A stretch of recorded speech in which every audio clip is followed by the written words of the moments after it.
Hello and welcome to the course. I'm your host today, Lee, and I'm speaking with Professor Ryan Cecil Jobson from the Department of Anthropology at the University of Chicago. Jobson is an anthropologist and social critic of the Caribbean and the Americas. His research and teaching engage issues of energy and extractivism, states and sovereignty, climate and crisis, race and capital. Professor Jobson is here to talk to us about his career path and how he became a University of Chicago professor. Welcome to the course, Professor Ryan Cecil Jobson. It is great to have you with us today. Thanks for having me. I'm looking forward to this. So Ryan, give me just a general outline of your career. We can start in your undergrad years and then take me up to your current role at the University of Chicago. So I did my undergraduate work at the University of Pennsylvania. I began in the fall of 2007. And I knew at that moment that I was invested in sort of the study of both the African diaspora, the Caribbean. I was intent on being an Africana studies major, which led me to take a course in that first semester with a professor who became my lifetime mentor, Deborah Thomas, who happens to be an anthropologist of Jamaica and the Caribbean. So the title of this course was Anthropology and the African Diaspora.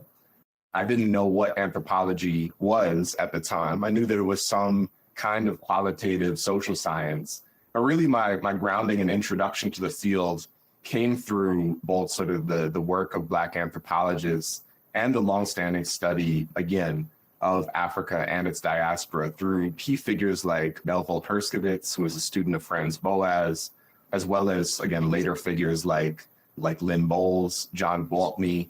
That's all to say that sort of my commitment to the field has always had a kind of unorthodox tenor, that I didn't necessarily find my way to anthropology through the typical forefathers like, Bronislaw Malinowski or Franz Boas, but through a lot of heterodox thinkers who aren't always included within, the anthropological canon.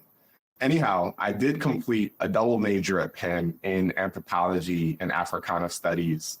And then through my sort of selection as a Mellon Mays undergraduate fellow, I was prepared quite rigorously, actually, to apply to doctoral programs in related fields during my senior year of my undergraduate studies. So I am one of those who went straight through from my undergraduate training to my graduate training.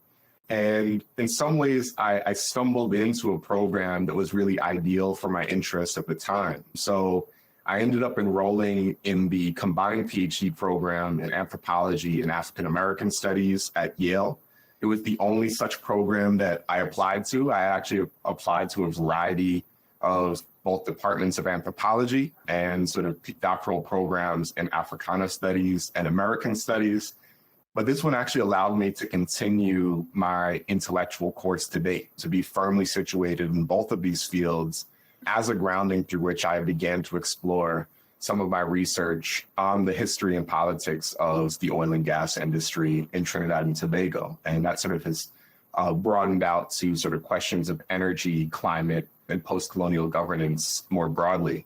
So at Yale, I was, lucky enough to enter that program at a moment where Jafari Allen was a junior faculty member in both the departments of anthropology and African American studies. Jafari was a scholar of sort of race and queerness in the special period in Cuba and sort of a moment of socialist transition. So he really grounded me both conceptually and theoretically in schools of thought that I had not been introduced to before. We're thinking about sort of affect theory. We're thinking through particularly sort of questions of embodiment and in Caribbean communities in particular. And then I also happen to have committee members in the form of Doug Rogers, who's a scholar of oil and gas politics in the Ural Mountains region of Russia, and Inderpal Grewal, who is a transnational feminist theorist who's thinking about gender, political economy. So they all really gave rise to who I am as a scholar today, along with, again, undergrad mentors like Deborah Thomas, that I think speaks to, again, my sort of heterodox interest and diverse training in a number of different theoretical currents. So, even when I'm studying something like the oil and gas industry in Trinidad, I'm always thinking about sort of what are the larger social narratives, feelings, and affects that surround an extractive energy complex like that? How do people form attachments to these industries? How do they live them, even as sometimes they begin to disappear? So that's really the trajectory that took me through graduate school. I began a faculty appointment at the University of Chicago in 2017, first as a provost postdoctoral fellow for the first 2 years. And then I've been the Neubauer Family Assistant Professor of Anthropology ever since. And effectively, this is where I've continued to build on this scholarship in relation to, I would say, a new intellectual tradition that I was always aware of from afar, but particularly the Department of Anthropology's focus on historical anthropology, the legacy of a figure like Michel Rolfe-Triot, who was a famous Haitian anthropologist who worked in this department before he passed away. That's a legacy that I continue to meditate on. I've actually taught a graduate course entirely sort of based on Rolfe's scholarship and life's work. And again, that continues to inform the way that I think of both myself as an anthropologist and approach the field of anthropology in my career to date. So, Ryan, how would you explain what an anthropologist does, or perhaps what you do specifically as an academic and an anthropologist, to someone who just, has no prior experience with that word? It's a fantastic question, and there are many different types of anthropologists, but I'll give you sort of the version that best explains what I came to understand anthropology to be after not knowing what it was, again, when enrolling in the course, Anthropology of African Diaspora as a freshman undergrad. Effectively, anthropologists study the human. We're students of humanity in all of its guises. But most importantly, I think that we're also theorists of humanity from the ground up, which is to mean that our basic research method is one that is grounded in everyday social practice. A lot of times ethnography, which is our signature method, is euphemized as deep hanging out. So any students who are interested in hanging out as a professional enterprise, I would invite them to join us and become anthropologists.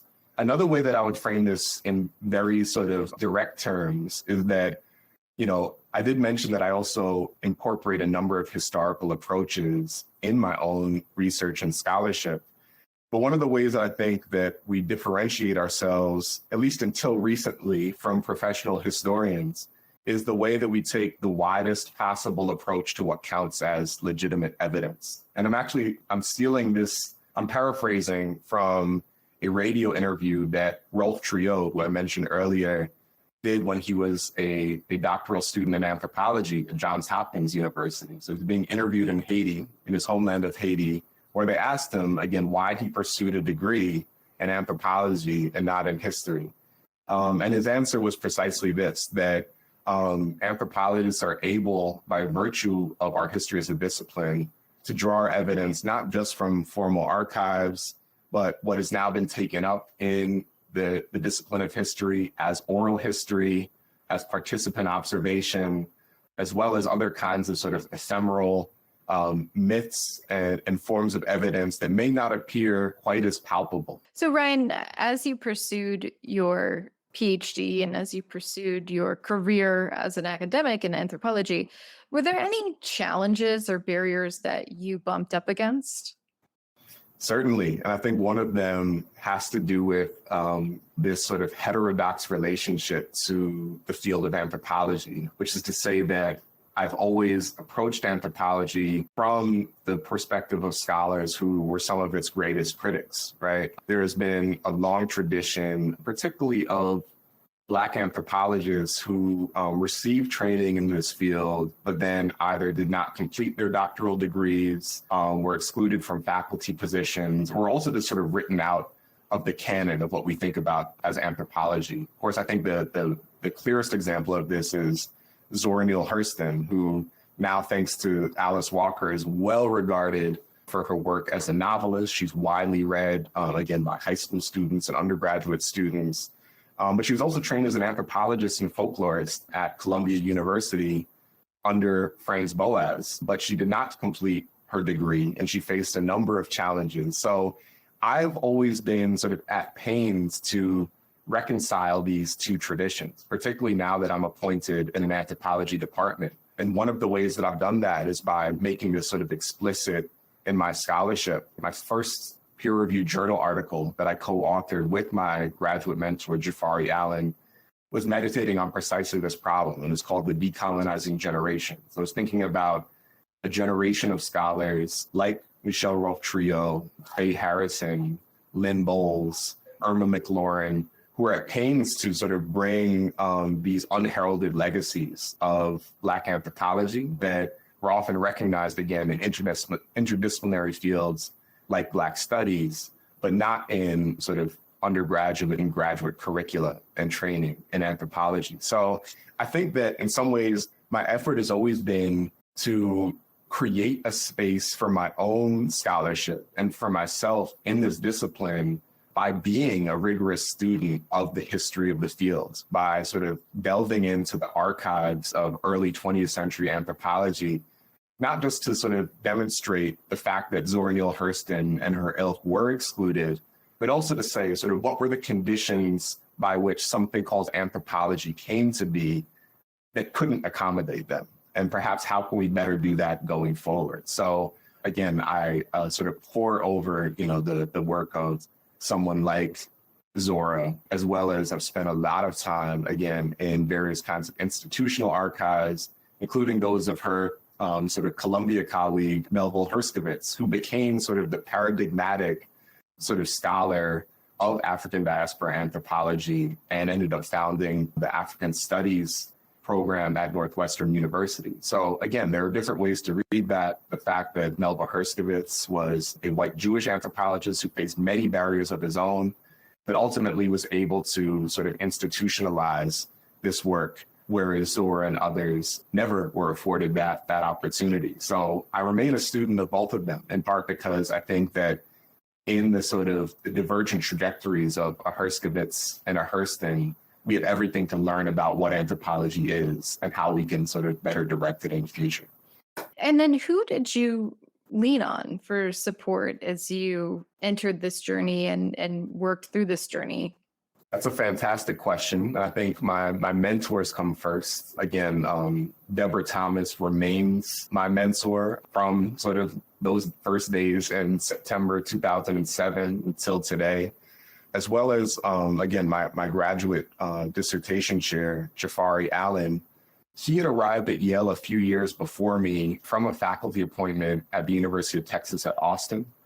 And Austin has a very storied history, both of an African diaspora anthropology doctoral program, as well as a long history of activist research as sort of a central paradigm of the way that they train their students.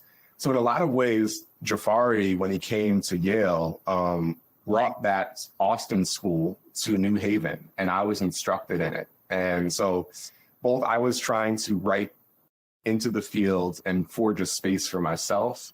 But also, again, I had all of these folks that came before me, and particularly someone like Jafari located in that department, in order to sort of make legible the kinds of critiques and the kinds of interventions and the kinds of methods that I was employing in my research at that time in Trinidad and Tobago. So I would say that I lean on my mentors primarily. I guess I could also answer this in terms of who my broader influences are, which is to say that I draw a lot of inspiration from my own family narratives. One of the ways that I often articulate my research, which is on sort of the legacies of energy and extractive industries in the Caribbean, is through my grandfather, who also was named Cecil Jobson, who worked as, let me go back. So in a lot of ways, I draw inspiration also from my grandfather, who worked in the agricultural division of a bauxite estate, and bauxite being the raw material that's used to refine into aluminum that's found in the regions of West Jamaica where my family hails from. So my grandfather raised cattle all of his life. His father-in-law and many generations going back were also pen keepers or cattle ranchers in West Jamaica in my family.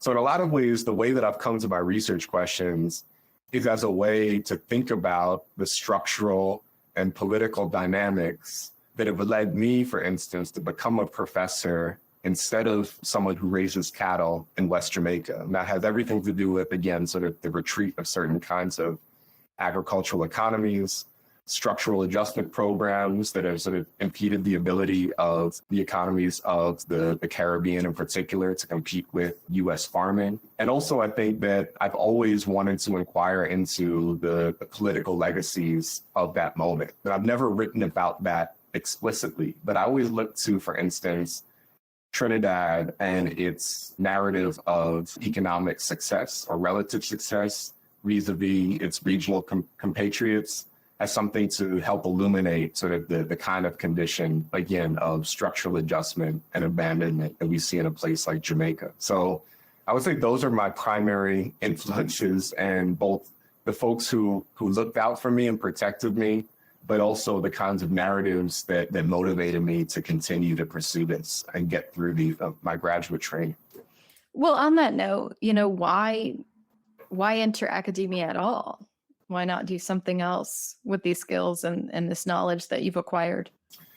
I have found no other place that allows me to engage in the kind of organized curiosity that academia does. So again, I'm thinking of, the image of myself reading Malcolm X in the back of my algebra class or calculus class, and desiring a space where that can be seen as legitimate, where I can turn this into something that I can sustain myself through.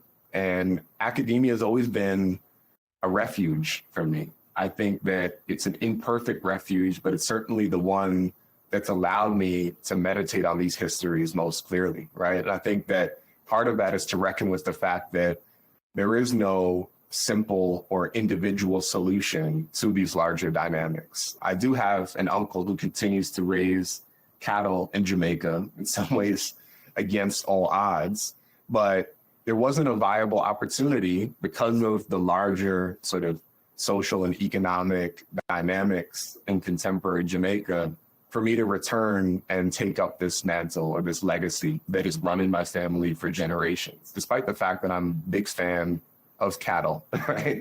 I think I feel in some ways most at home when I'm in sort of the rural parts of Jamaica and other parts of the Caribbean that I've grown acquainted with. So all of this to say that academia is my way of being able to think with cattle, to think with extractive industries, and to think with the economies of the Caribbean in an organized manner, particularly because it's not accessible to me in that same way today. So Ryan, you've talked a lot about what interests you about the work that you do, and you're clearly very passionate about it. But what don't you like about being a professor? What is the part of the job that's not so fun? I find that difficult to answer because of how much I do like. I guess the one thing that I would say is that we have to live a certain kind of itinerant life. And I think this is unavoidable, right? That we're often moving between the spaces in which we work. And by that, I mean teach and write and perform service for the university. For me, that's here in Chicago. And then the other places that we work, the places that we conduct research, the places that we forge lasting friendships and sort of informal ties to sort of an expanded network of kin and relations. And for me, that often happens in places in the Caribbean, particularly Trinidad and Tobago, where I conducted my dissertation research. And as I mentioned, sort of Jamaica, which is the site of familial attachment for me. So I think the most difficult thing is also what makes academia so productive, right? It's the fact that we're always thinking across these spaces, that we're always grappling with what does it mean to write in exile? And I'm thinking of that in the terms of a famous Barbadian or Bayesian author, George Lammings, who wrote a book called The Pleasures of Exile when he was located in London. And part of that is to say our exile is not permanent. It's not necessarily that we're excluded from these spaces, but we often have to think alongside our travels between, again, these two domains of work, where our political and intellectual commitments are, and then the places where we sort of continue to train students and perform labor for the institution. And I enjoy both of them, but I think the fact that they remain separate is something that we always have to reckon with. It's probably the most difficult part of the jobs that we do. It also makes it, again, it can make it productive, but it's always something that I think that we can be productively frustrated about. Oh, I love that line, productively frustrated. And finally, Ryan, just it's clear again that there's so much about the work that you do that is just feeding your soul. But if you could narrow it down to one element of your work, what would you say is most fulfilling about this role? Again, I think the most fulfilling thing is when a piece of writing that I've produced resonates with the audiences that I intended for it. Now, let me step back to say a little bit about how I'm thinking about this. Again, I write about the legacies of extractive industries, and particularly the oil and gas industry in Trinidad, which has an extremely long history going back to 1908, which is when the commercial oil industry began in earnest. And in some ways, my work is all sort of, again, a love letter to the people of the Caribbean who have made lives to this industry, who sometimes have been injured by this industry, who sometimes feel abandoned by that industry. So you can see the parallels here to the way that I'm thinking about the cattle and agriculture industries in Jamaica. So really the most gratifying thing is when I'm able to write something that resonates with that experience. And I mentioned earlier sort of this concept of affect. There's also another sort of adjacent concept that a British cultural studies theorist, Raymond Williams, calls structures of feeling, that we actually feel larger social structures in particular ways. So when someone says, Ryan, what you had to say allows me to articulate a feeling that has always been there, but I can never quite sort of pin down. I can never quite put my finger on it. I think that's the most gratifying thing. And I think that stems again from my own personal experience as well. So I mentioned that I grew up in a rural part of upstate New York. One of the things that we often learned in school growing up was about the legacy of the Ashokan Reservoir, which was nearby. That was the primary drinking water that continues to service what is now New York City.